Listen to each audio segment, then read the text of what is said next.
je ne savais pas trop de quoi je devais parler. Et finalement, vu le thème, je me suis interrogé sur ce que pouvait être en effet le destin régional du Poitou et du Poitou-Charentes.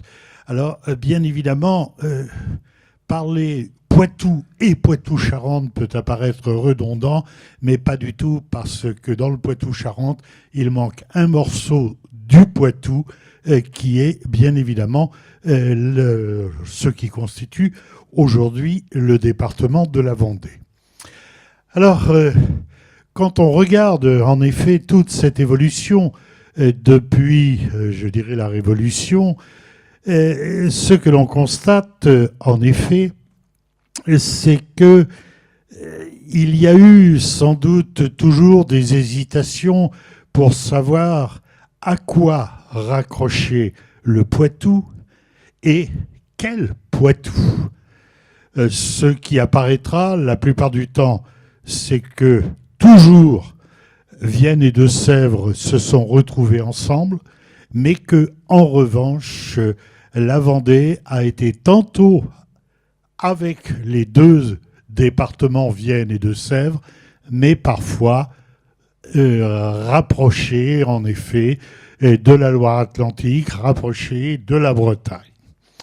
Et en effet, alors je ne sais pas trop comment, lorsque l'on voit en effet comment était le Poitou et le Poitou-Charentes, ou ce qui constitue actuellement le Poitou et le Poitou-Charentes à l'époque de la Révolution, c'était cette province du Poitou que vous voyez sur la carte de gauche, et puis formant l'essentiel du département de la Charente-Maritime, l'Aunis et la Saintonge, et l'essentiel de la Charente, la province de l'Angoumois.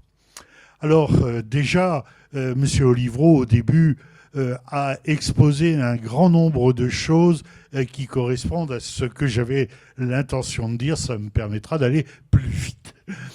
Alors, vous le voyez, les départements n'ont pas été aussi artificiels que cela.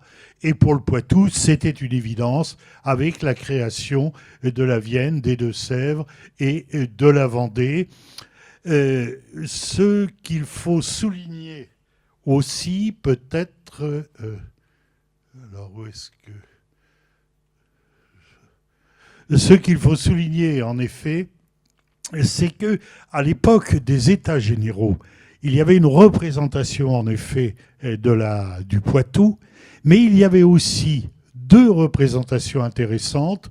L'une, c'était celle des marches communes de Bretagne et de Poitou.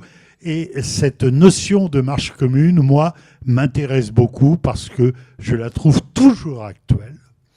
Et puis, il y avait le Loup-du-Nez qui avait rattaché au Saumurois, qui avait lui aussi son originalité. Alors, en ce qui concerne les aspects ou les idées de région, ces idées, elles sont apparues surtout à la fin du XIXe siècle et avec les géographes. Elles sont apparues à la fin du XIXe avec les géographes et cela a été notamment Pierre Foncin. Et la carte de gauche que vous voyez ici, c'est la carte de Pierre Foncin. Et cette carte, elle est tout à fait intéressante parce qu'elle vous montre les trois départements du Poitou rattachés finalement à la Bretagne. Ça veut dire qu'on mettait le Poitou plutôt vers le nord, alors que les deux départements du sud du Poitou-Charentes, eux, Charente-Maritime et Charente, on les ramenait vers le sud. D'autres cartes vont pouvoir apparaître, et alors, oui, j'ai pas le titre de ce que... Alors, c'est pas grave. Là, vous avez les cartes proposées par Vidal de la Blache. Les cartes proposées par Vidal de la Blache, ce sont des cartes qui, en fait, ont été successivement différentes en 1903 et puis lorsqu'en 1910, Aristide Briand a demandé à Vidal de la Blache de proposer quelque chose. Et vous le voyez, là encore, on ne sait jamais trop où mettre ce Poitou-Charentes, ce Poitou, mais malgré tout, on verra qu'on a plutôt tendance à mettre le Poitou vers le nord. Alors, ce qui a été intéressant pendant la Première Guerre mondiale, et surtout à la fin de la Première Guerre mondiale, ce sont les régions clémentelles. Les régions clémentelles, elles étaient des régions qui avaient une vocation économique à partir des chambres de commerce, mais c'était là aussi quelque chose qui, je dirais, avait peut-être pour la première fois un intérêt, c'est qu'on cassait l'idée d'addition de départements. Les départements commençaient à être amputés. Alors, on verra encore d'autres propositions de loi pendant l'entre-deux-guerres, mais qui n'aboutiront pas. Il y aura le projet de Vichy.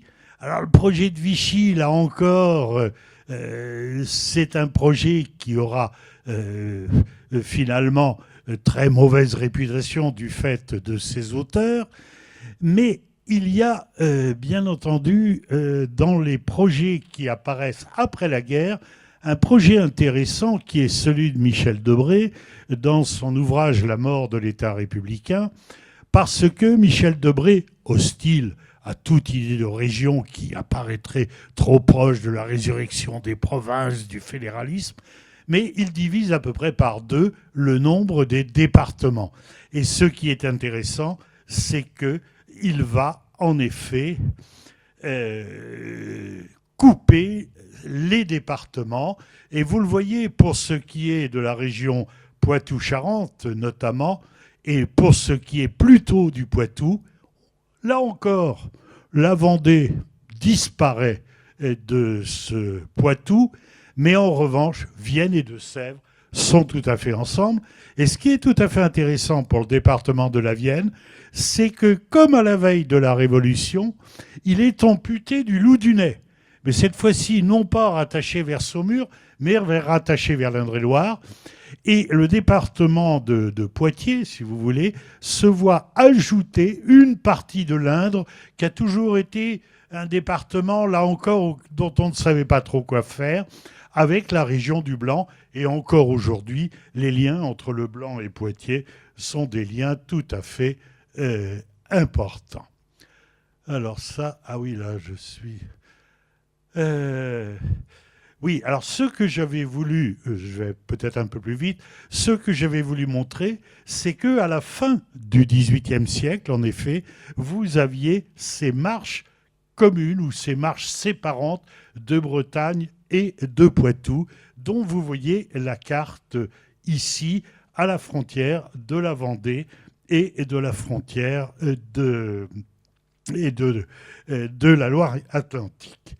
Et vous aviez également, au début, mais qui n'avait pas de représentation spécifique aux États généraux, vous aviez jusqu'au début du XVIIIe siècle également des marches communes entre l'Anjou et le Poitou, à partir, je dirais, du nord de la ville de Thouars. J'ajouterai, pour que vous compreniez bien mes propos, c'est que j'ai une double nationalité.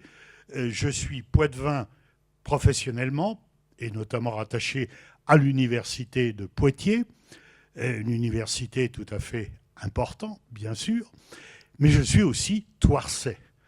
Et étant de Thouars, les marches communes d'Anjou et de Poitou aussi m'intéressaient, et cette idée de marche commune me paraît une idée qu'on devrait encore reprendre aujourd'hui. Vous verrez pourquoi. Alors, si vous voulez, ce que l'on a eu ensuite, alors, faut que j'arrive à retrouver parce que j'ai plus la dénomination de ce qui était dans mes... ce que l'on remarque en effet, c'est la disparité en ce qui concerne cette région Poitou-Charentes qui a été créée en effet sur un coin de table presque en 1955-56. Et ce que l'on constate, en effet, c'est que sur le plan des circonscriptions, eh bien, il n'y a pas véritablement d'homogénéité. Prenez en effet l'ancien Poitou-Charentes, puisqu'il y a eu l'annexion par l'Aquitaine dans cette vaste région d'Aquitaine, dite de Nouvelle-Aquitaine. Et voyez par exemple les cours d'appel. La cour d'appel de Poitiers, elle est sur le département bien sûr des Deux-Sèvres, de la Charente-Maritime, mais aussi, et toujours encore aujourd'hui, département de la Vendée. En revanche, le département de la Charente, lui, est du ressort de la cour d'appel de Bordeaux. Voyez la difficulté pour cette unité de cette région Poitou-Charentes. En revanche, quand vous regardez les tribunaux administratifs, eux, ont épousé les limites des circonscriptions administratives. Alors, on s'est retrouvé, en effet, avec des régions qui vont être transformées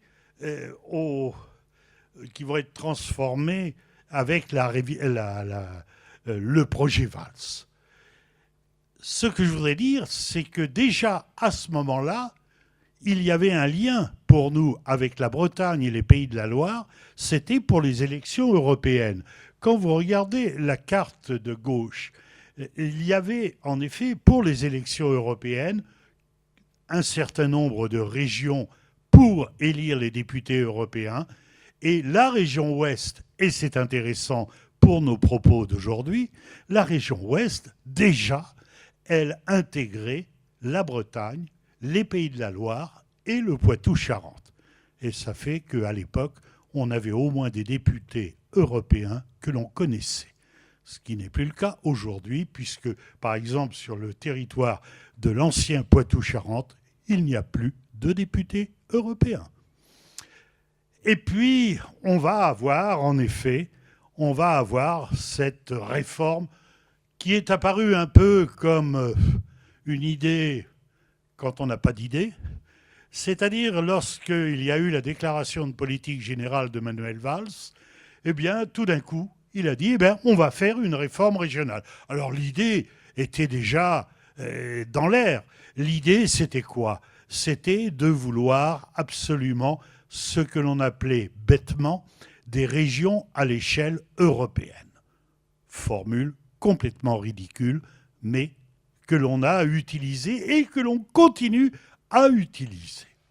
Et ces régions à l'échelle européenne, eh bien, cela va nous donner, en effet, quelque chose de tout à fait...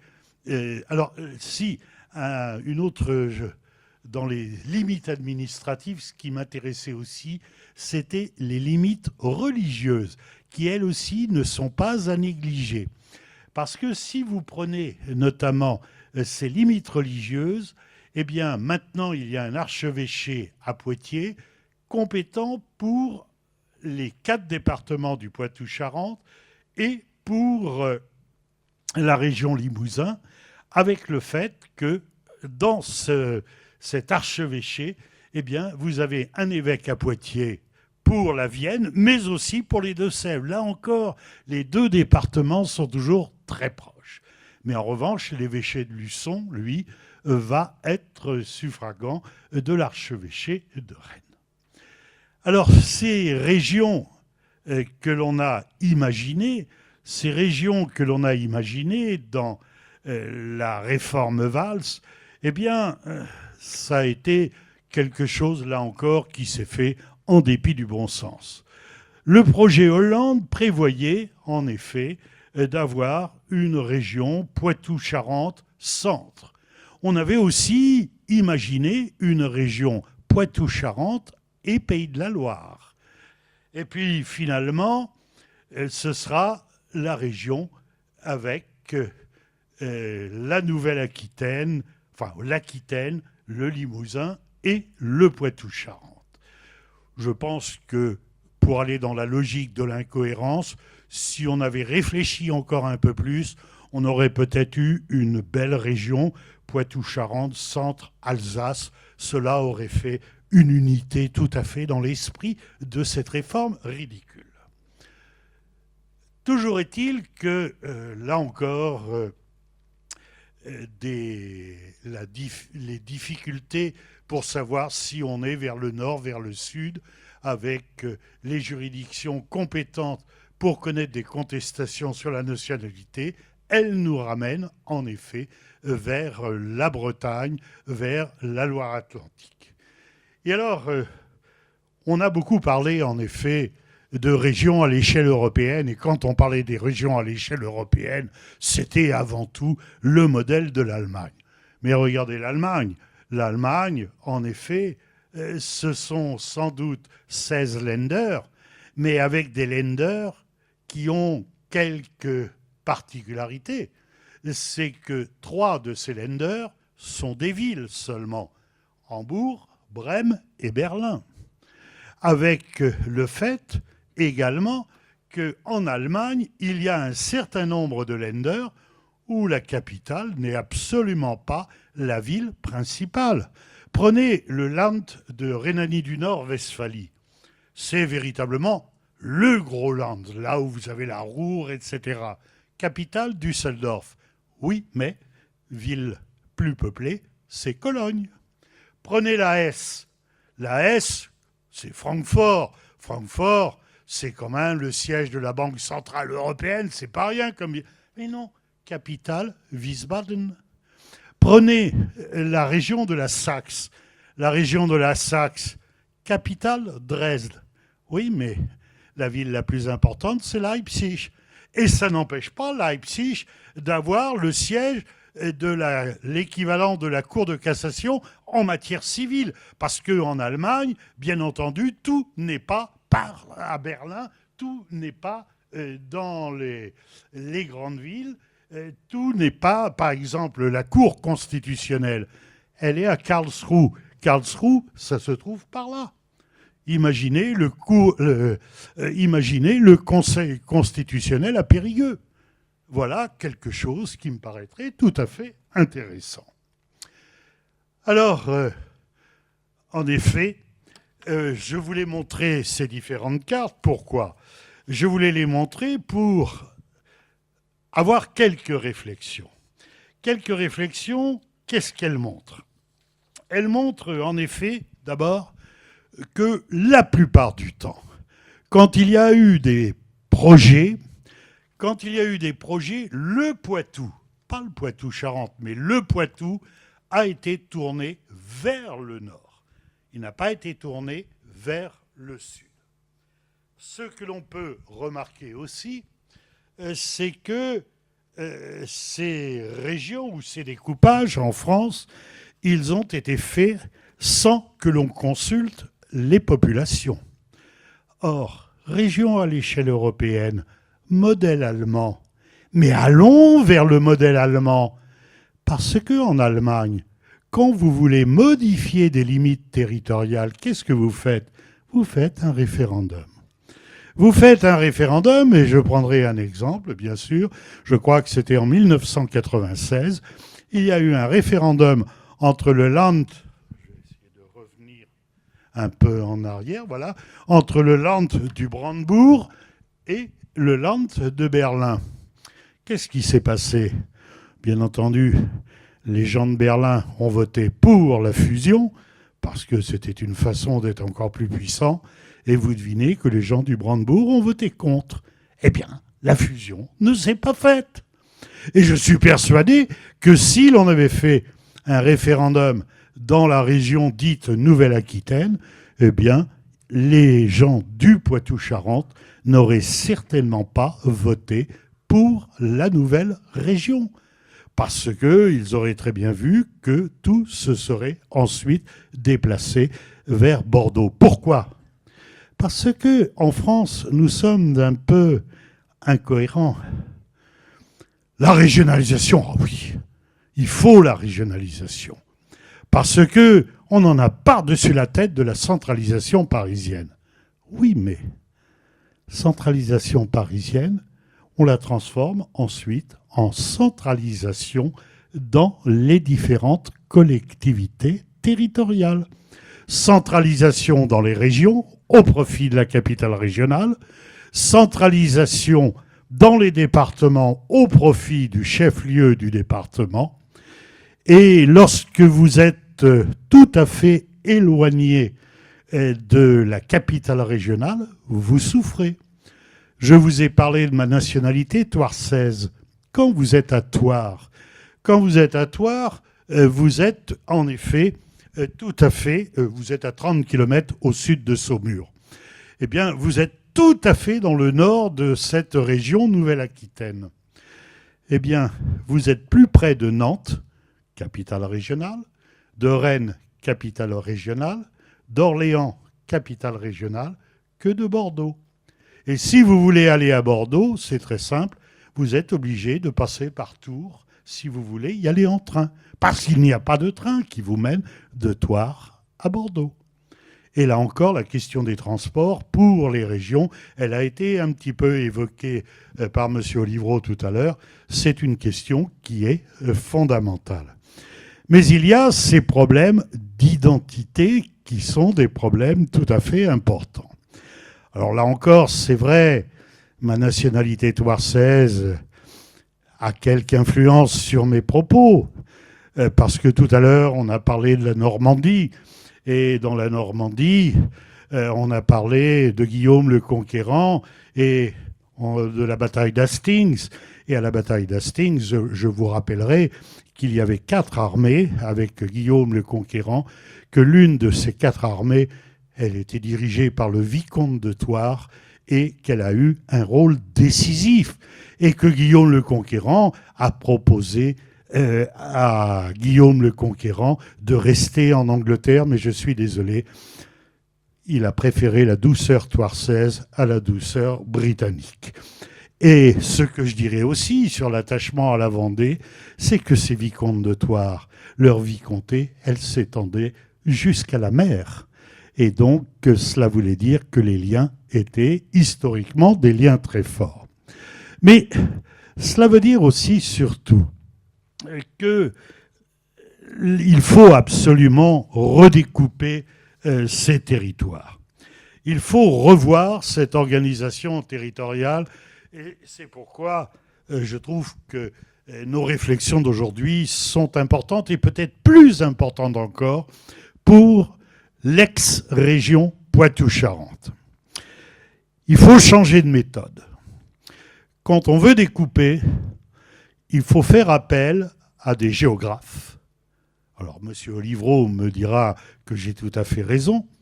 Il faut faire appel à des économistes, il faut faire appel à des sociologues, à des juristes, mais des juristes indépendants, non soumis à l'autorité hiérarchique. Débarrassons-nous des énarques pour découper nos limites. Il faut se poser la question de l'unité culturelle, bien évidemment. Là encore, ça a été évoqué dans un certain nombre de présentations.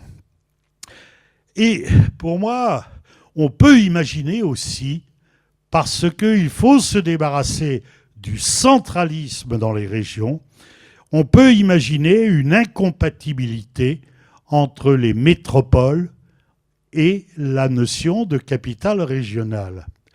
Aux États-Unis, vous avez 50 États. Sur les 50 États, il n'y en a que 17 où la capitale est la ville la plus importante. C'est pas beaucoup et ce ne sont pas les États les plus peuplés. Vous prenez les 15 premières villes américaines, vous ne trouvez pas de capitale d'État. Après tout, est-ce que New York est défavorisé parce que la capitale est à Albany ? Est-ce que San Francisco ou Los Angeles sont défavorisés parce que la capitale est à Sacramento ? Et puis en Allemagne, Est-ce que Düsseldorf, la Ruhr sont défavorisés, Cologne, je veux dire, sont défavorisés parce que la capitale est à Düsseldorf? Est-ce que la Hesse, par exemple, est dans une situation inconfortable parce que la capitale est à Wiesbaden? Absolument pas.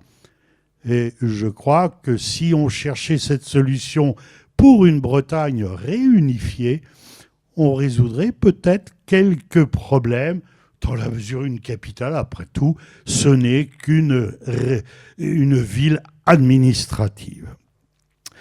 Il faut en effet réfléchir à d'autres techniques. Et dans l'organisation des nouvelles régions, il faut aussi faire preuve d'invention. Parce que chaque fois que l'on a fait nos réformes régionales, on a additionné. On a additionné des départements, on a additionné des régions. Mais parfois, il aurait fallu avoir le courage de revoir les limites départementales, les limites régionales.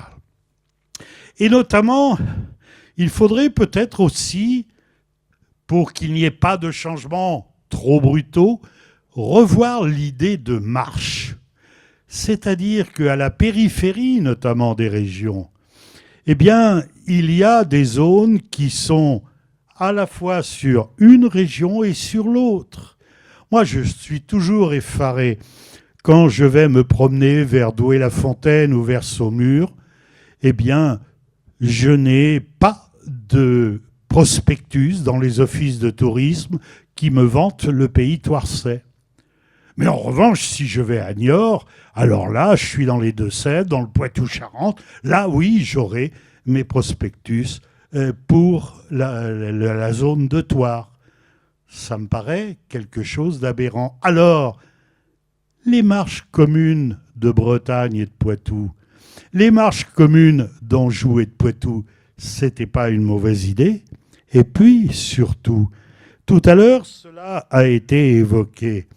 Il y a, dans la zone ou la région véritablement la plus aberrante, c'est-à-dire la région Grand Est, eh bien, il y a maintenant cette collectivité européenne d'Alsace. Collectivité européenne d'Alsace qui montre qu'il y a, là encore, une identité, c'est évident avec l'Alsace, mais qui est tout à fait importante. Et il faudrait revenir sur les pays.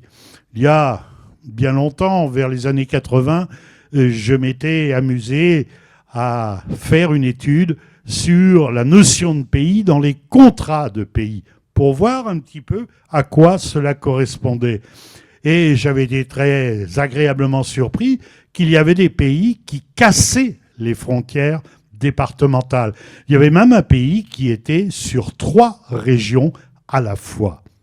Eh bien, il faut là encore réfléchir à cela et sans doute avec des méthodes particulières, bien évidemment. Mais surtout, il y a la démocratie.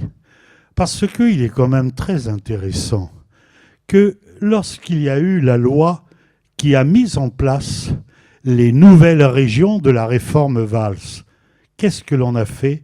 On a supprimé la possibilité qu'il puisse y avoir référendum pour délimiter les différentes régions.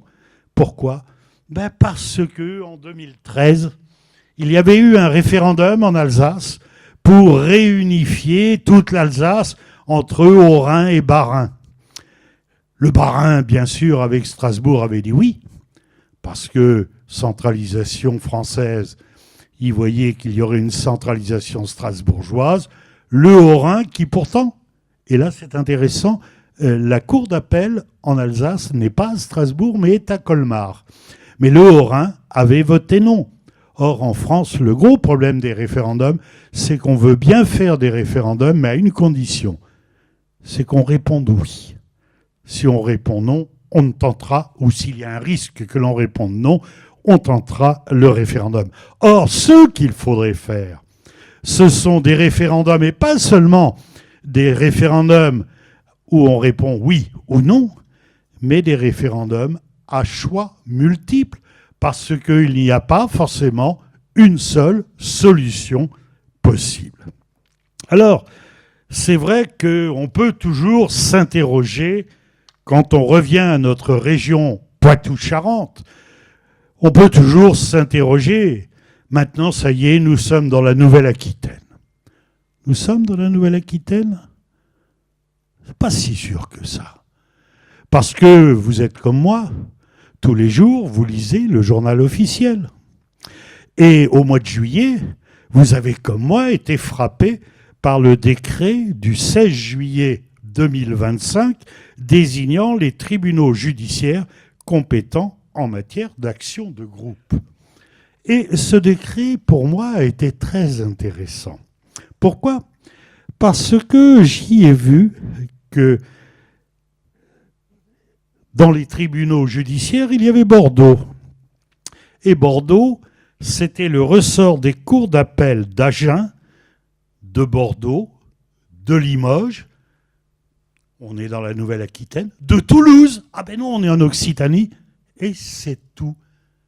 Il n'y avait pas Poitiers. Et puis un peu plus loin, j'ai vu Rennes, ressort des cours d'appel d'Angers, de Caen, de Poitiers et de Rennes. Ben finalement, ce décret, qu'est-ce qu'il a fait ? Il a anticipé sur notre colloque d'aujourd'hui. Je vous remercie.